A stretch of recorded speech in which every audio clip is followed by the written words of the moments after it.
Hi, kindergarten families. This is Miss Barge, one of the kindergarten teachers at the Grace. I just wanted to take a couple minutes to send you a quick video with some tips and trips on how to set your child up for success with organization, as well as going over the multitude of supplies that have been sent home. Okay, so you picked up a blue bag at materials pickup night that had a white Havre de Grace Elementary School folder in it. And then you went back to school last week or this week if you forgot, and you picked up a second bag of materials that had many different things in them. I'm going to go over all that for you and tell you what is for what to best help your child navigate all 5 subjects that we are dealing with: math, reading, writing, word work, TUB, which is science and social studies, as well as the center time that we added in there today. So I'll start with the easiest thing, and that is the center time that we added into our schedule this week. I chose to put my center materials in a book bag. That way I don't mix it up with my learning materials, since these are more play type materials. I chose a baby doll, a ball, a coloring book, a Power Ranger, and a little bag of blocks. This is what I will need every day when it is center time with my teacher and my friends to help develop our language skills and ask and answer each other questions while we play together. The bag you picked up this past week from school had many different things in it. I've taken most of those things out and I'm now using it for storage of my bigger items. You received a second dry erase board in that new bag, and then I also have my dry erase board from Mr. Wooden that has lines on one side and blank on the other. You received a bag of books at the first supply pickup that your child will soon be starting to use for reading. We will be referencing and using these books, so keep them in a safe place. And this big, huge math book that is very difficult for children to navigate. You can see I have put a Post-it note in it like many of the teachers have recommended. So today we did math lesson 1.4. Each math lesson will start with what is called a solve and share. It looks like this. It will say solve and share, and it will have the math lesson. And in the playlist, I will always be referencing the page numbers. Okay, so I started with my Post-it note on that page today. Throughout math, with your child's teacher, they did the solve and share, then they turned the page and they had to do their independent work. And then they submitted it on the Padlet. Once that independent work is done, at the end of the night, or even the next morning, we are going to try to teach the children we need to get that Post-it note moved to the next solve and share so that they are ready for the next day. So now we are on lesson 1.5 that will be ready for tomorrow, and I'm right on the solve and share so my child can grab a math book and turn and open to the right page without getting all confused. So if you could practice helping your child navigate that math book, that would be a huge help to your child, a huge help to us as teachers, and this whole virtual learning journey to set your child up for success in math. And I'm just keeping those larger items right here in this big giant bag just for my organization. And you may find a way that works better for your child at home. The second piece of organizational tips is this caddy. And I know I told my families about this, and your teacher probably talked to you about it too. This is from Walmart. It's like maybe $3, $4. It is a larger shower caddy, but it does hold most of the stuff your child is going to need for virtual learning. I have in the front the dry erase markers and my pencils that I will need throughout the day. In the back, I have my name tag. Mine looks different than your child's, but it is a reference that your child will need for the alphabet, as well as a number line, and of course their name as a model. I have crayons that were in my materials bag, and I have Post-it notes if I need to use them for an activity. Over here on this side, I have my favorite Spider-Man cup, and it has all my markers in it that I can use for writing and math whenever I may need them. It has my Play-Doh that we've already been using. And over here on this side, I have some things from my math toolkit that we made last week. I have my Matchbox cars and my Cheerios that I will use.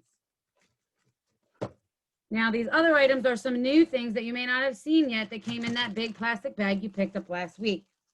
Right here are some more math tools. In that bag you picked up last week, there are red and white counters or math chips. Math counters, math chips. We will use these very frequently in math. We have already used them this week. There are also little counting cubes. They hook together and we can use them for a variety of counting activities. There are popsicle sticks and also a dice. I put all that together in one math tool bag. And I have it right here with my math tools.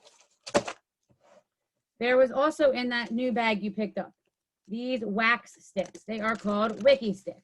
And these are super cool because they're reusable. They don't dry out and you can stick them right on your whiteboard. So we will use these. We can use them to make sets, numbers, letters, shapes. You can bend them and stick them right on the dry erase board so that your child can make letters. For example, this week we learned about the letter M. So I can go up, down, and make my letter M.